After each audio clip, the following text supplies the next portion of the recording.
নমস্কার, কেমন আছেন সবাই? প্রবাসীর ঘরোয়া রান্নাবাটির আরেকটি ব্লগে আপনাদের সবাইকে অনেক অনেক স্বাগত জানাই। রোজের মতো আজকের ব্লগটি একেবারে সকাল থেকে শুরু করলাম না। এখন সকাল 8:30 মতো বাজে। চা টিফিন সব সারা হয়ে গেছে আর আমার বাবার ছোট ছোট বাজারে চলে খেলা হয়ে গেল। এবার কি খেলা হবে পান্তু? ছাওয়াতে খেল, যাই খেলিস রোদ্দুর ছাদে, সেখানে ছাওয়া। হ্যাঁ, ওখানে ঠান্ডা তো। জামরুল গাছের গোড়ার দিকে ছিল। কি কি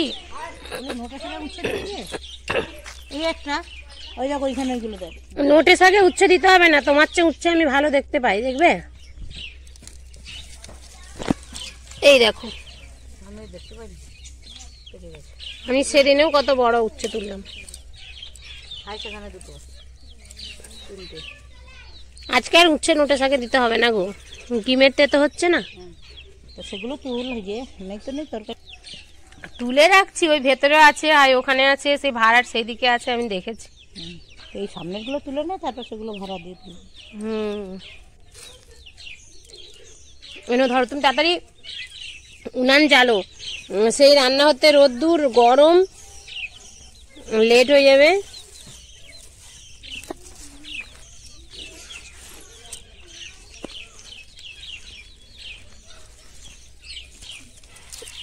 এগুলো সবগুলো তোলার মতো হয়নি এখনো, যেগুলো হয়েছে সেগুলো তুলে দেওয়া হয়নি।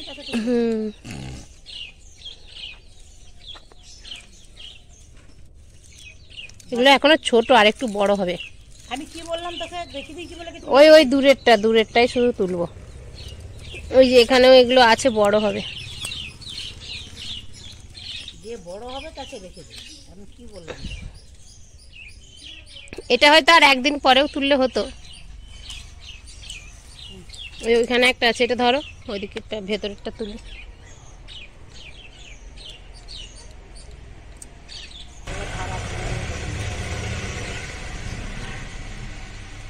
এগুলো রাখো, আর যেগুলো গাছে আছে আর 1-2 দিন পরে তুললে আবার অনেক হবে। বাইরে রেখে দিই, দিলে পরে ইয়ে করবি, ভাতে খাবি কালকে। তাই তাহলে ভাত বাইরে রেখে দাও, আর যেগুলো আছে 1-2টো কালকে ওই জলে নেমে তুলে আর ভাতে হবে। সেইগুলো মনে হয় একটা গাঁথালে 3টে আছে। আমি রাস্তা থেকে দেখছি যে মানে একটাতে 2টো আছে, একটা মুখাতে, আর একটা মুখাতে আলাদা একটা আছে। কাঁঠালগুলো আমরা বোম্বে যাওয়াকে পাকবে, পেকে যাবে। আমার মনে হয় সেই ওপরের বড়টা পাকলেও পাকতে পারে, আর নিচের এই বড়টা হয়তো পেকে যাবে আমরা যখন যাব।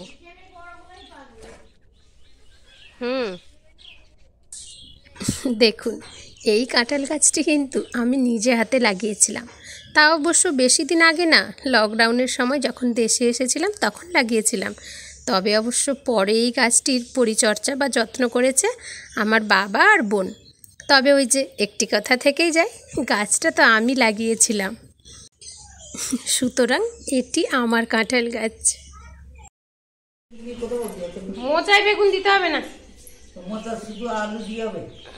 মোচায় আবার বেগুন দেবে, আবার শাকে বেগুন, মোচায় বেগুন, আর অল্প তো বেগুন আছে নাকি। এই পেঁয়াজ টেঁয়াজ তো আর লাগবে না, যেগুলো হয়ে গেছে আমি তুলে দিই। সেরম হলে হচ্ছে গিয়ে মাছের মাথাটা না হলে শাকের চচ্চড়িতে দিয়ে দেবে। মোচাটা এমনি করো, শাকের চচ্চড়িতে তাহলে মাছের মাথাটা দিয়ে দেবে। ও হ্যাঁ, তো তুমি তো চিংড়ি মাছ নিলে। আচ্ছা ঠিক আছে, তাহলে মোচাতে চিংড়ি মাছ দেবে, আর মাছের মাথাটা, মাছ কপিস আছে আগে দেখবে খন, দেখে, আর তাহলে সেরম হলে তাহলে মাছের মাথাটা তাহলে শাকের, সে দেখবে, দেখে মিলিয়ে করে করবে খন। আমি তাহলে ভিডিওটা আপলোডে দিতে যাচ্ছি। হ্যাঁ, আমার হয়ে গেলেই চলে আসবো সেখানে, রোদের মধ্যে গরম, তাছাড়া ওখানে দাঁড়াতেও তো আমারও ভালো লাগে না কিছু না। আমার ছোট পুত্রকে কি পানশিল্লা দিয়ে আসলে বাবা? পানশিল্লা দিয়ে আসলে? সত্যি সত্যি? সে কোথায় গেল? দুষ্টু দুষ্টু সত্যি কোথায় গেল সে? কোথায় গেছিলি? হ্যাঁ, ভোলাদা কোথায় ঘুরিয়ে নিয়ে আসলো? যাও জল খাও, একটু একটু বসো ছাওয়াতে, তারপরে জল খাও। না না, দাদু পার্লারে কাজ করেছে, ভালো করে কেটে দেবে।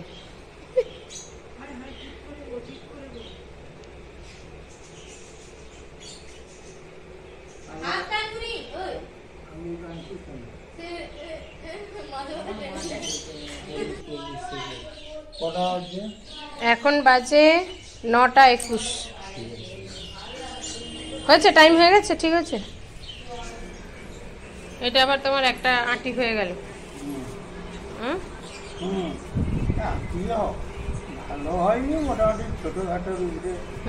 ছোট বড় মিক্সড করে।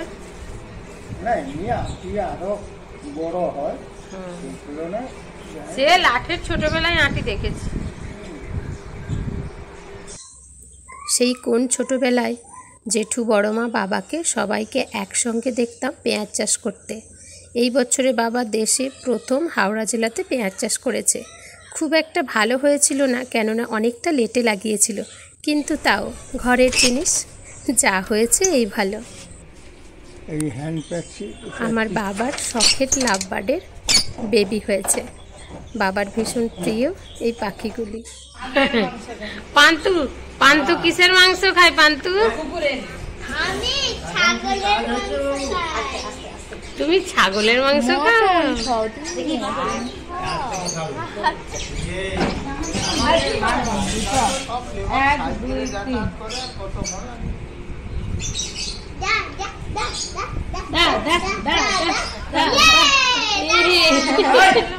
বয়ে দে তো, সব ওই ঘরে গুছিয়ে দিই।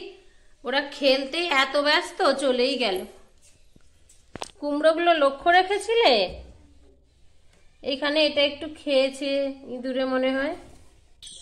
বাবার হাতে লাগানো নিজের গাছের কুমড়ো। এই একটা দুটো কুমড়ো খুব ছোট্টবেলাতে পাখিতে ঠুকরেছিল। কুমড়ো মানে বিশাল বড় হয়েছে দিদা, বিশাল বড়। আমি কালকে যে কুমড়োটা তুলে নিয়ে আসলাম সেটা আমি তোমার ঘরে করে দিয়েছিলাম। এইগুলো দেখি আমি এই বিকালের দিকে করে দেবো তোমার ঘরে। 8.5 কেজি ওই একটা কুমড়ো। বাবা, নাচ জামাইরা আসলে সব কুমড়োর ছক্কা খাওয়াবে কেন?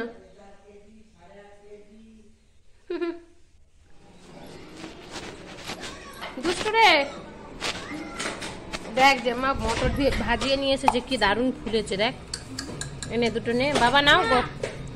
দেখ তুই পছন্দ করিস এটা, মটরগুলো খুব ভালো ভেজেছে, যেমন হচ্ছে গিয়ে ভালো আঁচ খেয়েছে। এনে বন্যে গরম রে পাগলি, নে খাওয়ার জন্য নে।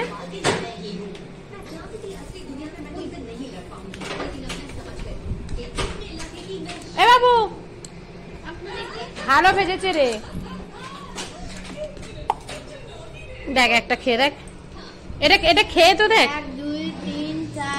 আমার এই আর পছন্দের জিনিস, মুড়ির চাল থেকে যে ছোট চালগুলো বেরোয়, আমরা তো খুদ ভাজা বলি। আমার দিদা জানে এটি আমার ভীষণ পছন্দ, ভাজিয়ে নিয়ে এসেছে।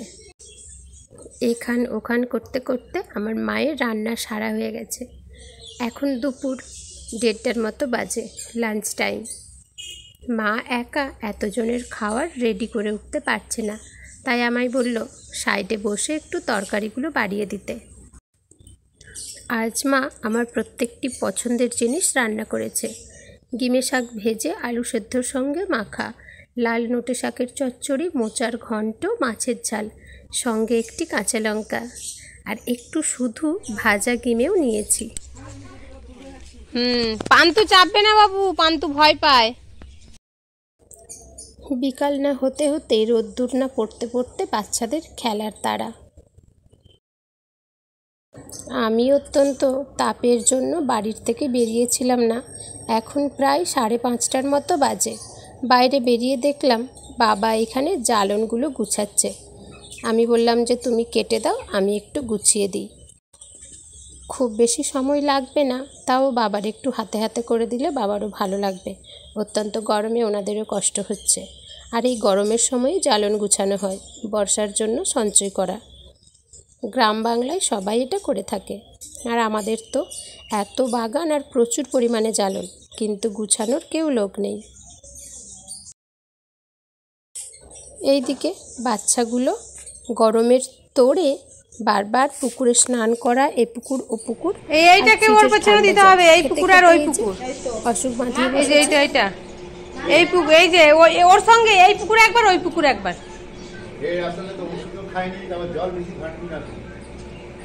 ঠান্ডা জল খাচ্ছে,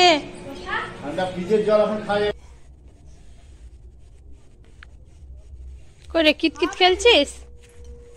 কিতকিত কিতকিত দেখছে খেলাটা কি হচ্ছে, দাগের মাঝখানে আর এই দুটো ঘর বাদ হয়ে গেছে। আমি তো ভালো করে শিখিনি, ভাইকে আর একবার করতে দে বাবা। ও আগের দিন থেকে যতবার বলছি তুই এই মাঝখানে এই দুটো ঘর বাদ। ভাইকে ভালো করে করতে দে।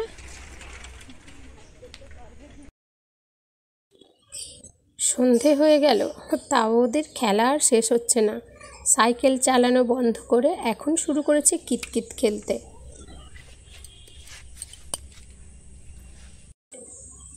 সারাটা দিন ধরে বাচ্চাগুলো অনেক দৌড়ঝাঁপ করেছে, ওরা থকে গেছে। কিছুক্ষণ পরে হয়তো ঘুমিয়ে পড়বে। এখন 8:30টার মতো বাজে। গ্রামগঞ্জে 8:30 মানে অনেকটা রাত্রি। মা বলল আমি ওদের টিফিন দিয়ে আর বাবাকে চা বানিয়ে দিচ্ছি, আর গ্যাসে পরোটা বানিয়ে নিচ্ছি, আর তুই তাহলে চট করে ডিমের ঝোল ভাত বানিয়ে নে।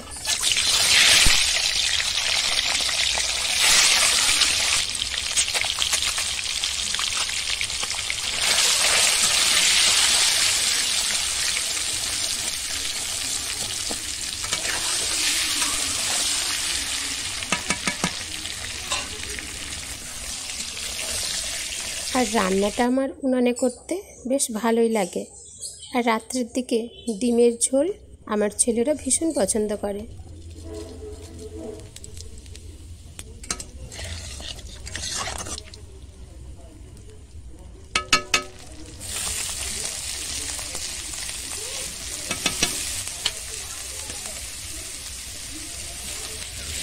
আমরা চাই একটু রাত্রি করে খেতে, কিন্তু আমার বাবার একটু তাড়া। বাবা যেমন ভোরের দিকে অনেক সকাল সকাল উঠে, প্রায় 3:30 4টের মধ্যে উঠে পড়ে, আর সেই রকম সন্ধেবেলা 9টা থেকে 9:30টার মধ্যে উনি ডিনারটা সেরে নেয়। তাই জন্য একটু তাড়াহুড়ো করে রান্না করা। তবে অবশ্য মায়ের মতো অত তাড়াতাড়ি উনানে আমার রান্নাটা হয়ে ওঠে না, একটু মায়ের থেকে বেশি টাইম লাগে। ওদিকে বাবা তাড়া দিচ্ছে, কই রে মা, রান্না হলো, আর কত বাকি। চলুন তবে এই সঙ্গে আমার আজকের ব্লগটি আমি এখানেই শেষ করছি। আমার আজকের এই ব্লগটি আপনাদের কেমন লাগলো পারলে একটা কমেন্ট করে জানাবেন, ভালো লাগলে লাইক করে দেবেন। সবাই ভালো থাকবেন, সুস্থ থাকবেন। দেখা হচ্ছে পরের ভিডিওতে। শুভরাত্রি।